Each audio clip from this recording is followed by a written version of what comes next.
You're on a journey through the Bible to experience the epic story of God and to learn your part to play in the unfolding drama. Prepare for your role as you learn your history, your enemy, and your king. Welcome to the Bible Brief. Join us today as we step into the account of beautiful Queen Esther, a woman who shows godly courage when the stakes couldn't be higher. You're listening to the Bible Brief.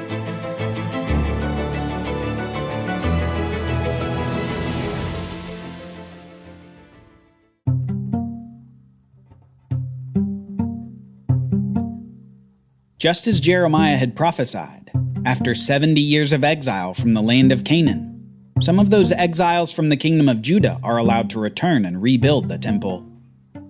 The destruction of the temple in 586 BC to the reconstruction of a new temple in 516 BC bookend this 70-year period.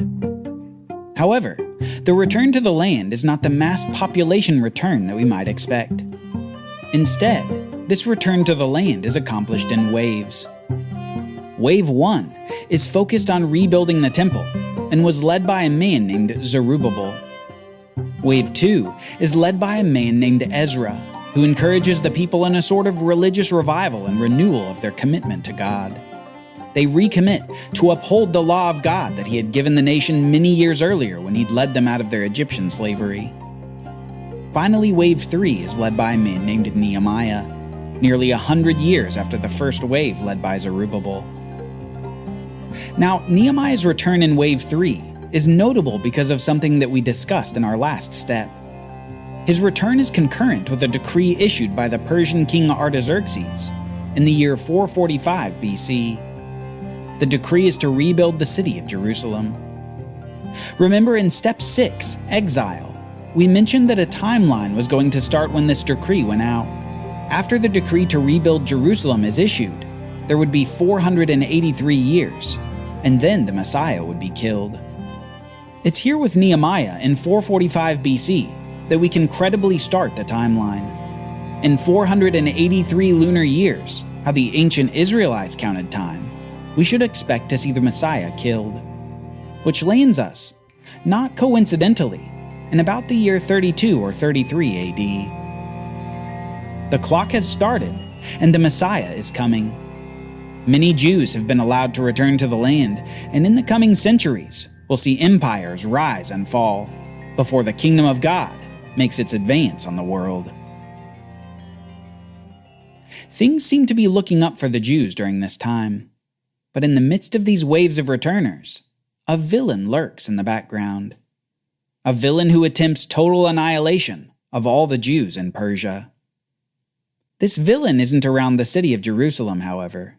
No, he's in one of the major cities of the Persian Empire, the city of Susa, hundreds of miles east of Jerusalem, a city in which a huge party paves the way for one of the greatest dramas in the Bible. It all starts when the king of Persia throws a huge party. He and his friends are reveling in probable drunkenness and feasting, and the king, Ahasuerus, commands that his wife come to the partiers to show off her beauty. Well, simply put, his wife refuses, and Ahasuerus is in a rage. So the king decides that he will pick a new queen in place of the old one.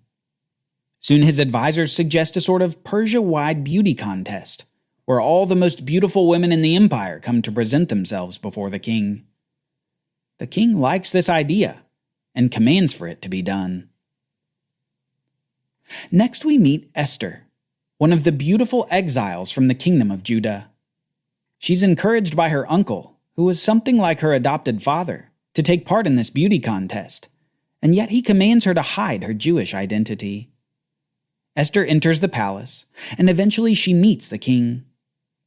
Ahasuerus likes Esther more than all the other women, and he ends the search. Esther soon becomes his new queen. After a while, Esther's uncle Mordecai gains favor with the king as well. Having made a practice of hanging out outside the palace, Mordecai overhears talk of a couple of palace guards who want to assassinate the king. He quickly makes this known to Esther, who in turn tells the king of this plot against him. The king then sentences these wannabe revolutionaries to hanging, and he further ensures that Mordecai is remembered as the one who saved the king. All seems to be going well for the Jews in Persia, until we meet the last major person in the account, the villain, Haman. Haman is the most senior advisor to the king, and the king decides to honor Haman in this way. He commands that all people in the palace should bow down to Haman when they see him, in order to honor him. However, Haman is enraged when he sees that Mordecai will not bow down to him. Esther's uncle has his reasons, but Haman won't let it go. Bitter at Mordecai, Haman goes to the king and asks that the king issue an edict to annihilate all the Jews in Persia. The king then issues an irrevocable decree and specifies that in about 11 months' time, on a particular date, the Jews are allowed to be annihilated and plundered by all the other people in Persia. The king, having no known connection to the Jews, sees them as simply expendable, especially upon learning that they haven't assimilated into the culture.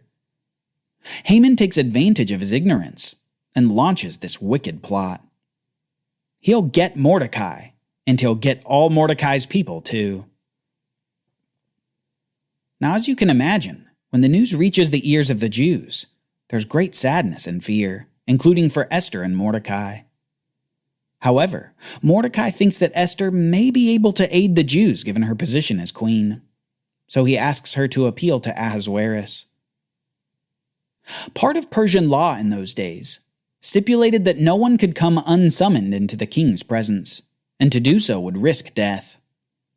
But in order not to experience that instant death, the king had to do a particular thing for the one who approached.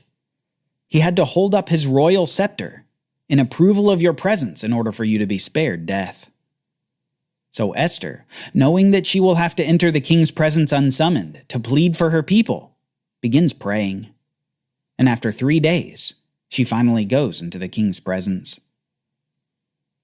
To her relief, Ahasuerus holds up the scepter to Esther. But rather than plead on behalf of the Jews, Esther instead gives the king an invitation to a special dinner.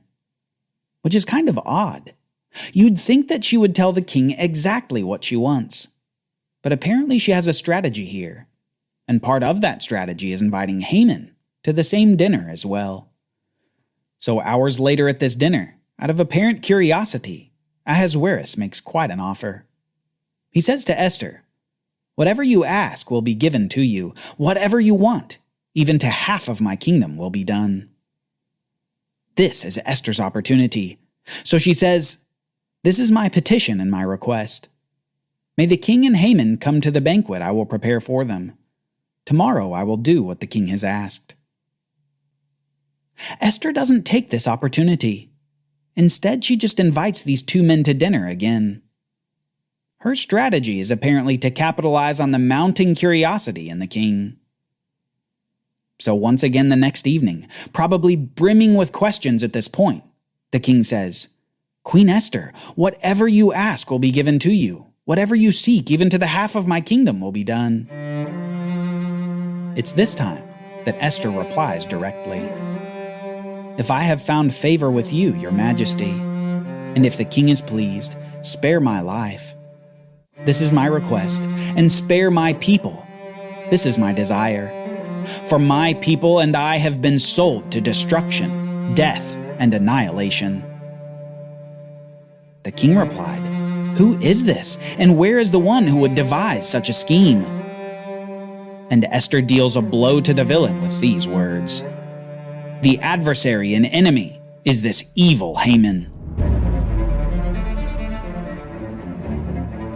At this point, Haman is terrified before the most powerful people in the empire, and he's quickly sentenced to death by the king.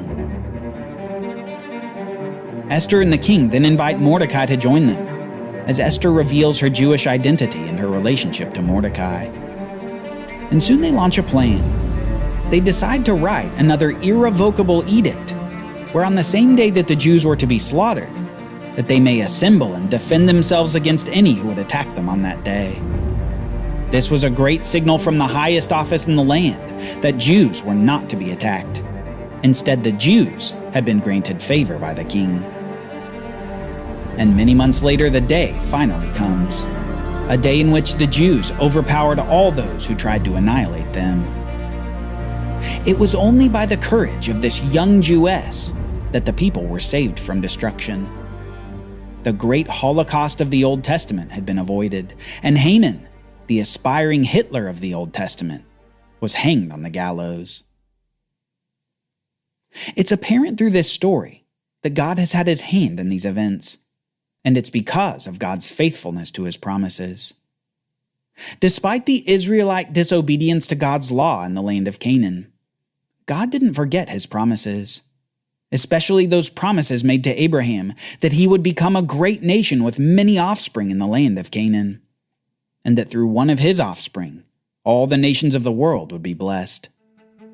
It's through Esther and the Jews saved by her actions that God preserves the people of Abraham so that his plan and his promises continue.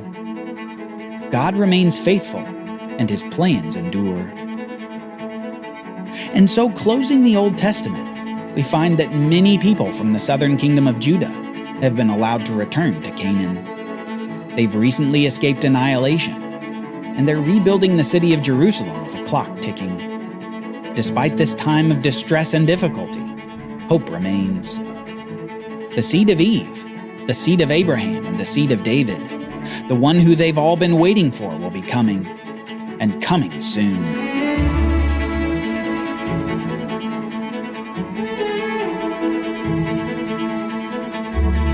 Join us next time as we meet the long-awaited Messiah, the King destined for death.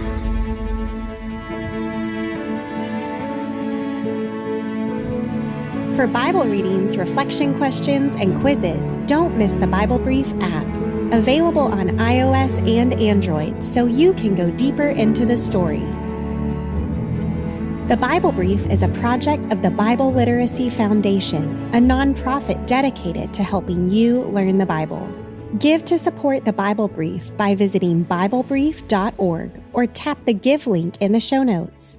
Thank you for supporting the Bible Literacy Foundation.